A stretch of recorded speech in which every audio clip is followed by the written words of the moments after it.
Hello, this is Astrid Grimm again, prefer to be called Tris.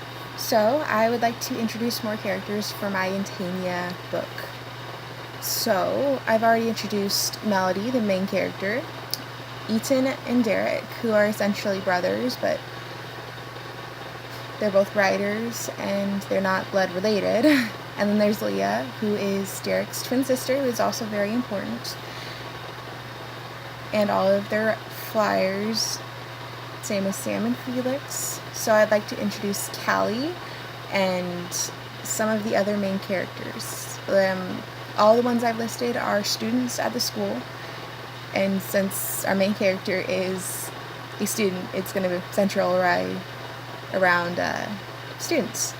But there is also Johari, which is the flying instructor, which will teach all of the dragon riders and Pegasi riders how to fly and do awesome tricks in the air that are so cool to write. Well, there's more than that. There are the healers, which there are quite a few healers that are important. Hector is one of them, so is Hakim.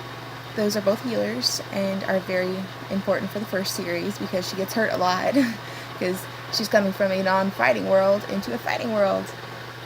Then there is Justine, who is a very interesting warrior. She was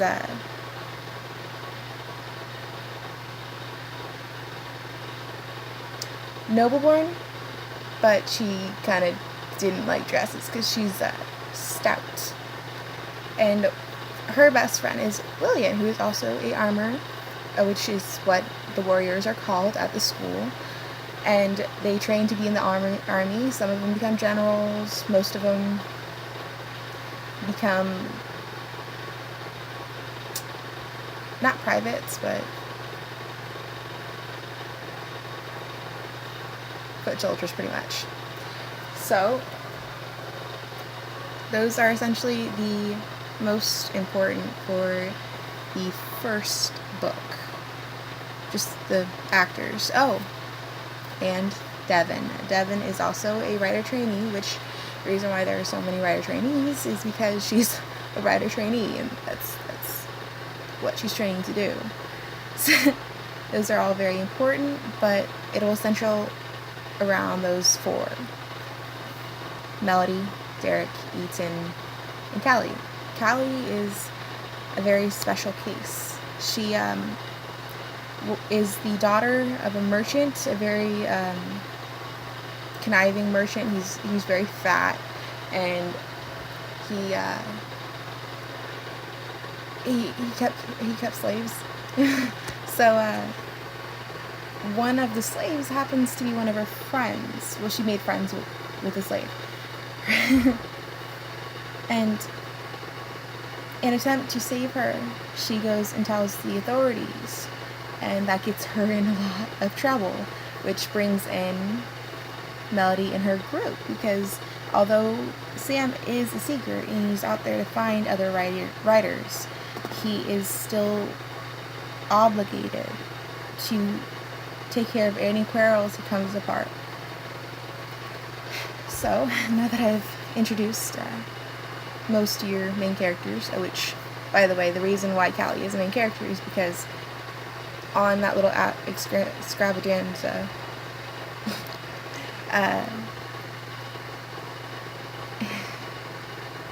well, it's not kidnapping, it's kind of like a forced adoption. But Callie was willing to adopt because she didn't want to be with her family because her family abused her. But it was either that or she went to the temple, and she was a servant of the temple for the rest of her life. And she also has the ability to see the future, which is a very strong gift. It does not pop up until later, and is not fun to deal with. So I think it's wise to bring in there's so much to bring in.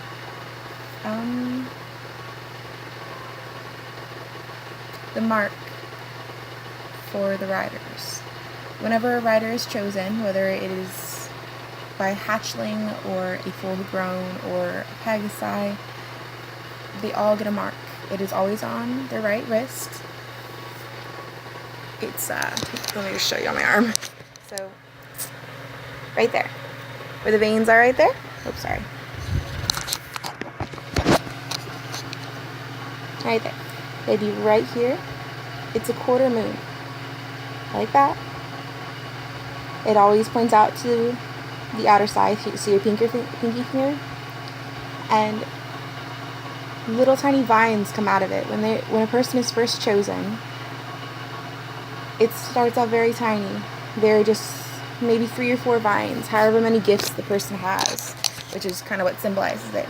The longer that the person is a rider and the more powerful their gifts become, it traces up their arm and entwines their entire arm.